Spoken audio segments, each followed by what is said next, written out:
Hello,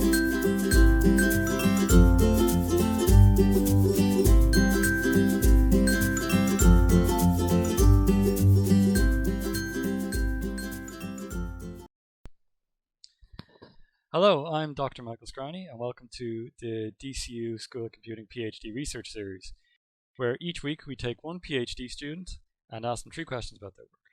First, who they are. Second, what is their research about? And third, why is their research important? And this week we have Taitan Mai to talk to us about educational process mining. Hi everyone, my name is Tai Mai. I'm a third-year PhD student in School of Computing in Dublin City University, and my supervisor is Professor Martin Grain and Dr. Maria Bresberga. I have been in Ireland for about 5 years.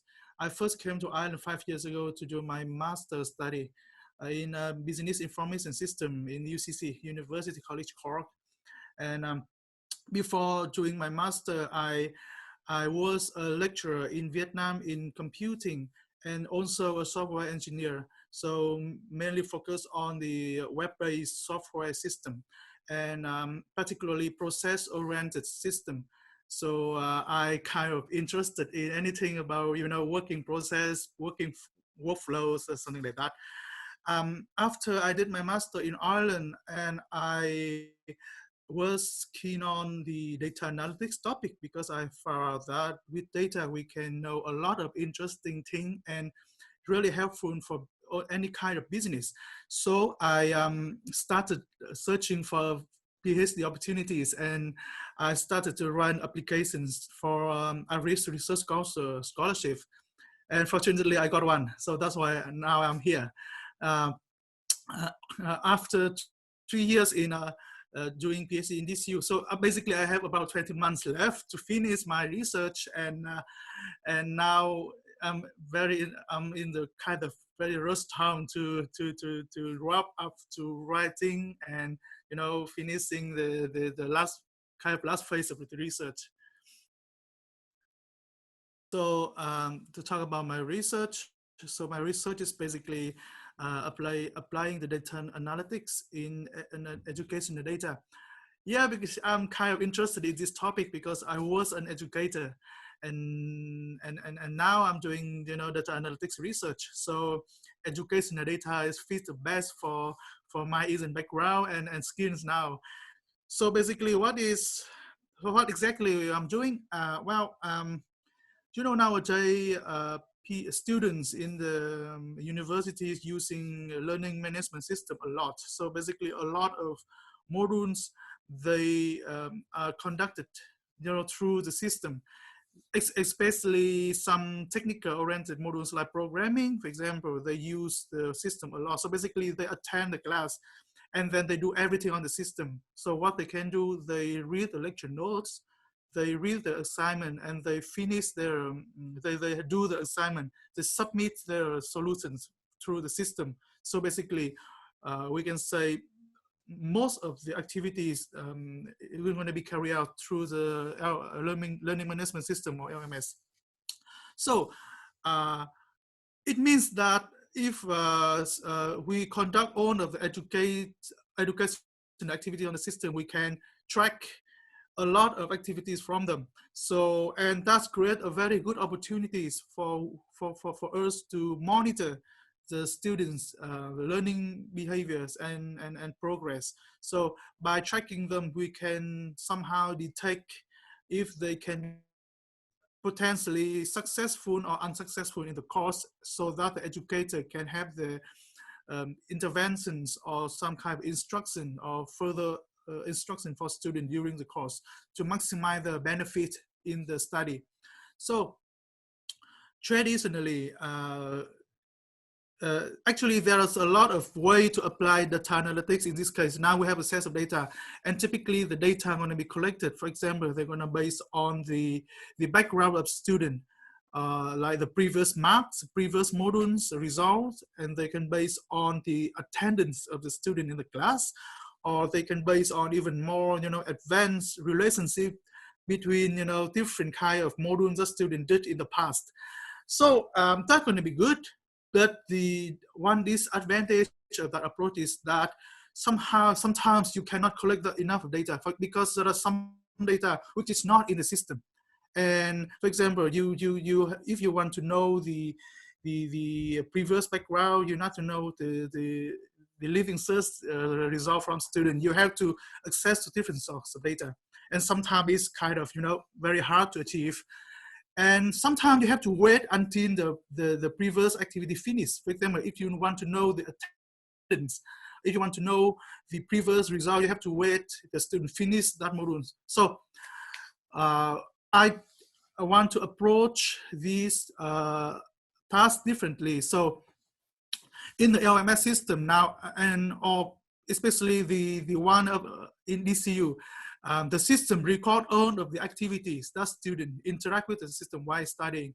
So in particular, for example, one student log in into the system, and the system want to record everything that student did on the screen. For example, they scroll the page, they load a new page, they switch to another window to read another things, they highlight a keyword, or they click on whatever link on the lecture notes, so the system record all of such thing. So my idea is I'm gonna base on that kind of behavior data, and then we are gonna try to find the relationship between the behaviors and the student performance, academic performance. And my assumptions could be the student who did well in the course act differently compares to in comparisons with the student who did weakly. So the overall research question is going to be, how can we represent the student behavior on the system, and what is the relationship between those behaviors, study behaviors, and the student academic performance. And the research methodologies I'm going to follow is it's going to process mining approach. So process mining, what is process mining? Process mining is a set of techniques help you to discover the underlying process model based on the set of event logs in that you record on the system. So what is event log? Event log I have just mentioned above. That is the set of all of the activities recorded, generated by students while they are studying on the system. And from that kind of data, I try to visualize their behavior as a process model. Some kind of process model modeling language can be used here. If it's maybe you may be aware about that. For example, like BatteryNet or BPMN. So after we can visualize the student flows, study flow, and we can compare. For example, we compare between the different cohort of students.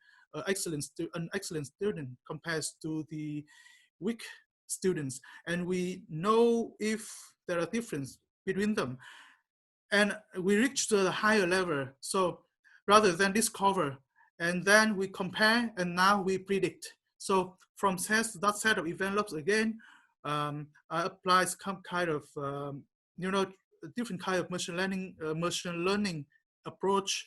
It can be either a simple techniques or like regressions or deep learning approach, but generally, I use the input as the student behaviors, and then the output could be the student result. And then if the model is good, it can predict the student behavior, student academic results based on their behavior on the system. And by doing so, we can predict the student ongoing. So we don't need to wait until they finish something. We don't need to collect the historical or background data from external source. All we have in our LLM system. And then based on that, we can predict if they are likely successful or unsuccessful student. And then we can provide them the feedback. Yep. So why is my research important? So I am an educator. So of course, one of my wishes is my student going to do the best in the course, because because that is the purpose of student to attending the university. They want to have the good benefit from the university, and then would have a good career later on. So actually, so one important thing is the educators or lecturers have to be aware of their students, and then they get the necessary interventions for the student who need it. some student, some student just need a little push to do their best. And students are young and they lost their interest very quick if they did something wrong. And so the intervention therefore is important. But how could you know that? Because nowadays the class size is really big. Imagine, if you have a one-on-one lecturing with a student, you can have plenty of time to have a look at them doing something, and then exactly, you can predict if they can do well or something wrong. But if you have to teach 100 students or 1,000 students, it can be difficult. Therefore, we need a kind of automatic system do that things for you, monitor the student behaviors, and based on that, give the predictions and identify the student who can be done very well or who can be done badly. And then the educator can have, the further intervention. It can be kind of instruction for student. Further instruction, I mean, it can be, extra tutoring class for student, or basically have the quick chat to students who really need it. They may to motivate them, to have them to solve the mental problem or so on. And from the student side, the system is also good because it have you to somehow compare your behavior with the other bunch of other peers, so they can know themselves, like, okay, so I'm doing well, or no, I'm doing not very well, I need to change. And then they can seek to some, the consultants, from their professors or teachers to change their behavior in studying. So yeah, so in general, my research, I think if it can be done, is very helpful for educators to improve their curriculum, to improve their teaching, and support for students to amend their study behavior to achieve the maximized benefits in the university.